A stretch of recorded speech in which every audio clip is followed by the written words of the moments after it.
സമ്പത്തും ആഡംബരവും നിറഞ്ഞ ആധുനിക ലോകത്ത് ഒരു നേരത്തെ ആഹാരത്തിനോ ശുദ്ധജലത്തിനോ വേണ്ടി കോടിക്കണക്കിന് മനുഷ്യർ ഇപ്പോഴും പോരാടിക്കൊണ്ടിരിക്കുകയാണ് എന്നത് അവിശ്വസനീയമായി തോന്നാം. ഫോബ്സ് ഇന്ത്യ പുറത്തുവിട്ട 2025 ഏറ്റവും പുതിയ റിപ്പോർട്ട് പ്രകാരം ലോകത്തിലെ ഏറ്റവും ദരിദ്രമായ 10 രാജ്യങ്ങളുടെ പട്ടിക പരിശോധിക്കുമ്പോൾ മനുഷ്യരാശി നേരിടുന്ന വെല്ലുവിളികളുടെ ഭീകരത നമുക്ക് ബോധ്യപ്പെടും. കൗതുകകരമായ വസ്തുത, ഈ പട്ടികയിലുള്ള 10 രാജ്യങ്ങളിൽ 8 ആഫ്രിക്കൻ ഭൂഖണ്ഡത്തിലാണ് സ്ഥിതി ചെയ്യുന്നത് എന്നതാണ്. GDP പെർ ക്യാപിറ്റ PPP അഥവാ ക്രയശേഷിക്കനുസരിച്ചുള്ള പ്രതിശീർഷ വരുമാനത്തെ അടിസ്ഥാനമാക്കി ഇന്റർനാഷണൽ മോണിറ്ററി ഫണ്ട് തയ്യാറാക്കിയ ഈ കണക്കുകൾ വികസനത്തിൻ്റെ പുതിയ മാനദണ്ഡങ്ങളെക്കുറിച്ച് നമ്മെ ചിന്തിപ്പിക്കുന്നു.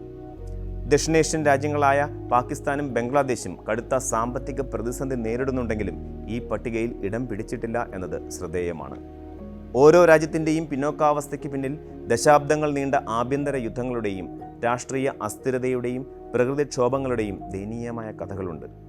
ലോകത്തിലെ ഏറ്റവും പ്രായം കുറഞ്ഞ രാജ്യമായ സൗത്ത് സുഡാനാണ് ഈ പട്ടികയിൽ 1-ാം സ്ഥാനത്തുള്ളത്. 2011 മാത്രം സ്വതന്ത്രമായ ഈ കിഴക്കൻ ആഫ്രിക്കൻ രാഷ്ട്രം പിറവിയെടുത്ത നാൾ മുതൽ വലിയ ദുരന്തങ്ങളിലൂടെയാണ് കടന്നുപോകുന്നത്. കേവലം ഒരു പതിറ്റാണ്ടിലധികം മാത്രം പ്രായമുള്ള ഈ രാജ്യത്തിന് ശക്തമായ ഒരു ഭരണ സംവിധാനമോ സാമ്പത്തിക അടിത്തറയോ പണിയാൻ കഴിഞ്ഞിട്ടില്ല. ഏകദേശം 1.1 കോടി ജനസംഖ്യയുള്ള ഇവിടെ $29.99 ബില്യൺ മാത്രമാണ് ആകെ GDP.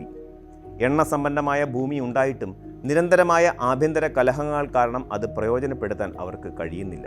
വിഭവസമൃദ്ധമായ ഒരു ഭൂമിയിൽ ദാരിദ്ര്യം പടരുന്ന വിരോധാഭാസത്തിനാണ് സൗത്ത് സുഡാൻ സാക്ഷ്യം വഹിക്കുന്നത്. സ്വാതന്ത്ര്യം എന്നത് ഒരു ജനതയ്ക്ക് സമാധാനവും പുരോഗതിയും നൽകണമെങ്കിൽ അവിടെ ജനാധിപത്യപരമായ സ്ഥിരത അനിവാര്യമാണെന്ന് സൗത്ത് സുഡാൻ നമ്മെ ഓർമ്മിപ്പിക്കുന്നു. സൗത്ത് സുഡാന് തൊട്ടു പിന്നാലെ 2-ാമതായി നിൽക്കുന്നത് ബുറൂണ്ടിയാണ്. കുന്നുകളാൽ ചുറ്റപ്പെട്ട ഈ ചെറിയ രാജ്യം ഭൂമിശാസ്ത്രപരമായി മനോഹരമാണെങ്കിലും സാമ്പത്തികമായി ഏറെ പിന്നിലാണ്. ജനസംഖ്യയിലെ അതിവേഗത്തിലുള്ള വർധനവും കൃഷിയെ മാത്രം ആശ്രയിച്ച് കഴിയുന്ന രീതിയും ബുറൂണ്ടിയുടെ നട്ടെല്ലൊടിക്കുന്നു. ഏകദേശം 1.3 കോടി ജനങ്ങൾ വസിക്കുന്ന ഈ രാജ്യത്തിൻ്റെ GDP $2.15 ബില്യൺ മാത്രമാണ്. ലോകം ഡിജിറ്റൽ യുഗത്തിലേക്ക് കുതിക്കുമ്പോൾ ബുറൂണ്ടിയിലെ കർഷകർ ഇപ്പോഴും പരമ്പരാഗതമായ രീതികളിൽ മാറ്റമില്ലാതെ തുടരുന്നു. കാലാവസ്ഥാ വ്യതിയാനവും മണ്ണൊലിപ്പും ഇവരുടെ കാർഷിക ഉൽപ്പാദനത്തെ സാരമായി ബാധിക്കുന്നു. ശാസ്ത്രീയമായ കൃഷിരീതികളോ വ്യവസായങ്ങളോ ഇല്ലാത്തതാണ് ഈ രാജ്യത്തെ ദാരിദ്ര്യത്തിൻ്റെ പടുകുഴിയിൽ നിർത്തുന്നത്. മറ്റൊരു പ്രധാന രാജ്യം സെൻട്രൽ ആഫ്രിക്കൻ റിപ്പബ്ലിക്കാണ്. സ്വർണം, എണ്ണ, യുറേനിയം, വജ്രം തുടങ്ങിയ അമൂല്യ നിധികളുടെ വലിയൊരു ശേഖരം തന്നെ ഈ മണ്ണിലുണ്ടെന്ന് പറയപ്പെടുന്നു. എന്നിട്ടും ലോകത്തിലെ ഏറ്റവും ദരിദ്രമായ 3-ാമത്തെ രാജ്യമായി ഇത് തുടരുകയാണ്. ഇതിൻ്റെ പ്രധാന കാരണം ദശകങ്ങളായി തുടരുന്ന രാഷ്ട്രീയ അസ്ഥിരതയും സായുധ പോരാട്ടങ്ങളുമാണ്. രാജ്യത്തെ 80% ജനങ്ങളും ദാരിദ്ര്യരേഖയ്ക്ക് താഴെയാണ് ജീവിക്കുന്നത്. വിഭവങ്ങൾ ഉണ്ടായതുകൊണ്ട് മാത്രം ഒരു രാജ്യം സമ്പന്നമാകില്ലെന്നും അവ ശരിയായി വിനിയോഗിക്കാൻ സുരക്ഷിതമായ ഒരു സാഹചര്യം വേണമെന്നും ഈ രാജ്യം ലോകത്തിന് കാട്ടിക്കൊടുക്കുന്നു. ആയുധങ്ങൾ കൊണ്ട് അധികാരം പിടിച്ചെടുക്കാൻ ശ്രമിക്കുന്ന ഗ്രൂപ്പുകൾക്കിടയിൽ സാധാരണക്കാരായ മനുഷ്യർ പട്ടിണി കിടന്ന് മരിക്കുകയാണ്. സൗത്ത് ഈസ്റ്റേൺ ആഫ്രിക്കൻ രാജ്യമായ മലാവി പട്ടികയിൽ 4-ാം സ്ഥാനത്താണ്. മനോഹരമായ പ്രകൃതി ദൃശ്യങ്ങളാൽ സമ്പന്നമായ മലാവി പക്ഷേ സാമ്പത്തികമായി വളരെ ദുർബലമാണ്.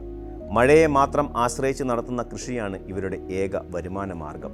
അതുകൊണ്ട് തന്നെ അപ്രതീക്ഷിതമായുണ്ടാകുന്ന വരൾച്ചയോ പ്രളയമോ ഇവരുടെ സാമ്പത്തിക വ്യവസ്ഥയെ തകിടം മറിക്കുന്നു. കാലാവസ്ഥാ വ്യതിയാനത്തിൻ്റെ ഇരകളാണ് മലാവിയിലെ ജനങ്ങൾ എന്ന് പറയുന്നതാകും ശരി. ആഗോള വിപണിയിലെ വില വ്യതിയാനങ്ങളും ഇവരുടെ കയറ്റുമതിയെ ബാധിക്കുന്നുണ്ട്. കൃഷിക്കപ്പുറം ടൂറിസത്തെയും മറ്റ് വ്യവസായങ്ങളെയും വളർത്താൻ ശ്രമിക്കുന്നുണ്ടെങ്കിലും സാമ്പത്തിക പരിമിതികൾ അതിന് തടസ്സമാകുന്നു. കിഴക്കൻ ആഫ്രിക്കൻ രാജ്യമായ മൊസാംബിക്ക് 5-ാം സ്ഥാനത്താണുള്ളത്. പണ്ട് പോർച്ചുഗീസ് കോളനിയായിരുന്ന മൊസാംബിക്കിനെ തകർത്തത് ഭീകരവാദവും സംഘടിത കുറ്റകൃത്യങ്ങളുമാണ്. ഇതിനു പുറമെ പ്രകൃതി ദുരന്തങ്ങളും സാംക്രമിക രോഗങ്ങളും ഈ രാജ്യത്തെ ശ്വാസം മുട്ടിക്കുന്നു. വിഭവസമൃദ്ധമായ കടൽ തീരവും പ്രകൃതിവാതക ശേഖരവും ഉണ്ടായിട്ടും അസമമായ വരുമാന വിതരണം ദാരിദ്ര്യം വർദ്ധിപ്പിക്കുകയാണ്. ജനസംഖ്യാ വർധനമനുസരിച്ച് വിഭവങ്ങൾ വികസിപ്പിക്കാൻ സാധിക്കാത്തതും കൃഷിയിലെ ഉൽപ്പാദനക്ഷമത കുറഞ്ഞതും ഇവരെ പിന്നോട്ടടിക്കുന്നു.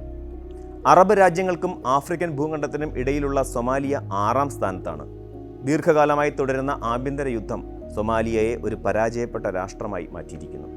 കടൽ കൊള്ളയ്ക്കും അക്രമങ്ങൾക്കും പേരുകെട്ട ഇവിടെ ഭരണകൂട സംവിധാനങ്ങൾ പലപ്പോഴും നിർജീവമാണ്. നിരന്തരമായ വരൾച്ച സൊമാലിയയിലെ പട്ടിണി മരണങ്ങളുടെ എണ്ണം വർദ്ധിപ്പിക്കുകയാണ്. സൈനിക സംഘങ്ങൾ തമ്മിലുള്ള പോരാട്ടം കാരണം അന്താരാഷ്ട്ര സഹായങ്ങൾ പോലും കൃത്യമായി ജനങ്ങളിലേക്ക് എത്തുന്നില്ല. സാമ്പത്തിക തകർച്ചയ്ക്കൊപ്പം മനുഷ്യത്വപരമായ ദുരന്തങ്ങളും സൊമാലിയയിൽ നിത്യസംഭവമാണ്. സബ് സഹാറൻ ആഫ്രിക്കയിലെ ഏറ്റവും വലിയ രാജ്യമായ ഡെമോക്രാറ്റിക് റിപ്പബ്ലിക് ഓഫ് കോങ്കോ 7ാം സ്ഥാനത്തുണ്ട്. കോബാൾട്ട്, ചെമ്പ് തുടങ്ങിയ ലോഹങ്ങളുടെ ലോകത്തിലെ തന്നെ വലിയൊരു ശതമാനം ഉൽപ്പാദിപ്പിക്കുന്നത് ഇവിടെയാണ്. ലോകത്തെ മിക്കവാറും എല്ലാ സ്മാർട്ട് ഫോണുകളിലും ലാപ്ടോപ്പുകളിലും ഉപയോഗിക്കുന്ന ബാറ്ററികൾക്ക് കോങ്കോയിലെ വിഭവങ്ങൾ അനിവാര്യമാണ്. എന്നിട്ടും ഈ രാജ്യത്തെ ജനങ്ങളിൽ 42% പ്രതിദിനം $1.5 താഴെ മാത്രം വരുമാനത്തിലാണ് ജീവിക്കുന്നത്. അന്താരാഷ്ട്ര കമ്പനികൾ കോങ്കോയിലെ വിഭവങ്ങൾ ചൂഷണം ചെയ്യുമ്പോൾ അവിടുത്തെ ജനങ്ങൾക്ക് ലഭിക്കുന്നത് ദാരിദ്ര്യവും രോഗങ്ങളും മാത്രമാണ്. അഴിമതിയും വിദേശ ഇടപെടലുകളും കോങ്കോയെ ദരിദ്രമായി തന്നെ നിലനിർത്തുന്നു. 8ാം സ്ഥാനത്തുള്ള ലൈബീരിയ പടിഞ്ഞാറൻ ആഫ്രിക്കയിലെ ഒരു ചെറിയ രാജ്യമാണ്. ക്രൂരമായ ആഭ്യന്തര യുദ്ധങ്ങളും പിന്നീട് പടർന്നു പിടിച്ച എബോള വൈറസും ലൈബീരിയയുടെ സാമ്പത്തിക അടിത്തറ തകർത്തു. കഠിനമായ പോരാട്ടങ്ങളിലൂടെ കെട്ടിപ്പടുത്ത സമാധാനം നിലനിർത്താൻ ശ്രമിക്കുന്നതിനിടയിൽ വികസന പ്രവർത്തനങ്ങൾ പലപ്പോഴും തടസ്സപ്പെടുന്നു. പട്ടികയിൽ 9ാം സ്ഥാനത്തുള്ള യമൻ ആഫ്രിക്കയ്ക്ക് പുറത്തുള്ള മറ്റൊരു രാജ്യമാണ്. വർഷങ്ങളായി തുടരുന്ന സൗദി അറേബ്യ ഇറാൻ നിഴൽയുദ്ധം യമനെ തകർത്ത് തരിപ്പണമാക്കി. ലക്ഷക്കണക്കിന് ആളുകൾ അഭയാർത്ഥികളായി മാറി. കൃഷിയും വ്യവസായവും പാടെ നിലച്ചു. കുടിവെള്ളത്തിനും മരുന്നിനും പോലും ജനങ്ങൾ UN സഹായത്തെയാണ് ആശ്രയിക്കുന്നത്. ലോകത്തിലെ ഏറ്റവും വലിയ മനുഷ്യനിർമ്മിത ദുരന്തമാണ് യമനിൽ നടക്കുന്നത്. യുദ്ധം കൊണ്ട് ഒരു രാഷ്ട്രം എത്രത്തോളം തകരാമെന്നതിൻ്റെ നേർചിത്രമാണ് യമൻ. ലോകത്തെ 10ാമത്തെ ദരിദ്ര രാജ്യമായ മഡഗാസ്കർ ഇന്ത്യൻ സമുദ്രത്തിലെ തന്ത്രപ്രധാനമായ ഒരു ദ്വീപ് രാഷ്ട്രമാണ്. ഇന്ത്യയുമായി വളരെ അടുത്ത ബന്ധം പുലർത്തുന്ന ഈ രാജ്യം പ്രകൃതി വിഭവങ്ങളാൽ സമ്പന്നമാണെങ്കിലും സാമ്പത്തികമായി വലിയ വെല്ലുവിളികൾ നേരിടുന്നു. $18.1 ബില്യൺ GDPയും ഏകദേശം 3 കോടി ജനസംഖ്യയുമുള്ള ഈ രാജ്യത്തിൻ്റെ സമ്പദ്വ്യവസ്ഥ പ്രധാനമായും കൃഷി, ടൂറിസം, ഖനനം എന്നിവയെ ആശ്രയിച്ചാണ്. വാനില ഉൽപ്പാദനത്തിൽ ലോകത്ത് തന്നെ 1ാം സ്ഥാനത്തുണ്ടെങ്കിലും ഇവിടുത്തെ കർഷകർ ഇപ്പോഴും ദാരിദ്ര്യത്തിലാണ്. 1960-ൽ ഫ്രഞ്ച് ഭരണത്തിൽ നിന്ന് സ്വാതന്ത്ര്യം നേടിയെങ്കിലും രാഷ്ട്രീയ അസ്ഥിരതയും അടിക്കടിയുണ്ടാകുന്ന ചുഴലിക്കാറ്റുകളും മഡഗാസ്കറിൻ്റെ പുരോഗതിക്ക് തടസ്സമാകുന്നു. ഈ രാജ്യങ്ങളുടെ പട്ടിക പരിശോധിക്കുമ്പോൾ നമുക്ക് മനസ്സിലാകുന്ന പ്രധാന കാര്യം ദാരിദ്ര്യം എന്നത് വെറുമൊരു സാമ്പത്തിക പ്രശ്നമല്ല എന്നതാണ്. അത് രാഷ്ട്രീയവും ചരിത്രപരവും പ്രകൃതിപരവുമായ ഘടകങ്ങളുടെ സങ്കീർണമായ മിശ്രിതമാണ്. ഭൂരിഭാഗം രാജ്യങ്ങളും കൊളോണിയൽ ഭരണത്തിന് ശേഷം സ്വതന്ത്രമായവയാണെങ്കിലും ആഭ്യന്തര കലഹങ്ങൾ കാരണം പുരോഗതി നേടാൻ കഴിഞ്ഞിട്ടില്ല. സമ്പന്നമായ പ്രകൃതി വിഭവങ്ങൾ ഉണ്ടായിരുന്നിട്ടും ഈ രാജ്യങ്ങൾ പട്ടിണിയിലാകുന്നത് അഴിമതിയും മോശം ഭരണവുമാണ് പ്രധാന ശത്രുക്കളെന്ന് തെളിയിക്കുന്നു. ലോകരാജ്യങ്ങൾ കൈകോർത്താൽ മാത്രമേ ഈ രാജ്യങ്ങളെ രക്ഷിക്കാൻ സാധിക്കൂ. കേവലം സാമ്പത്തിക സഹായങ്ങൾക്കപ്പുറം സമാധാനവും രാഷ്ട്രീയ സ്ഥിരതയും ശാസ്ത്രീയമായ വികസന രീതികളും ഈ രാജ്യങ്ങളിൽ എത്തിക്കേണ്ടത് ആഗോള സമൂഹത്തിൻ്റെ ഉത്തരവാദിത്തമാണ്.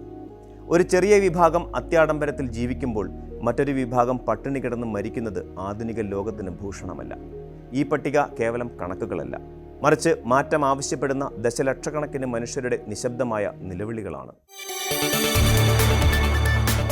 കൂടുതൽ വാർത്തകൾക്ക് News 18 Keralam YouTube channel subscribe ചെയ്യുക.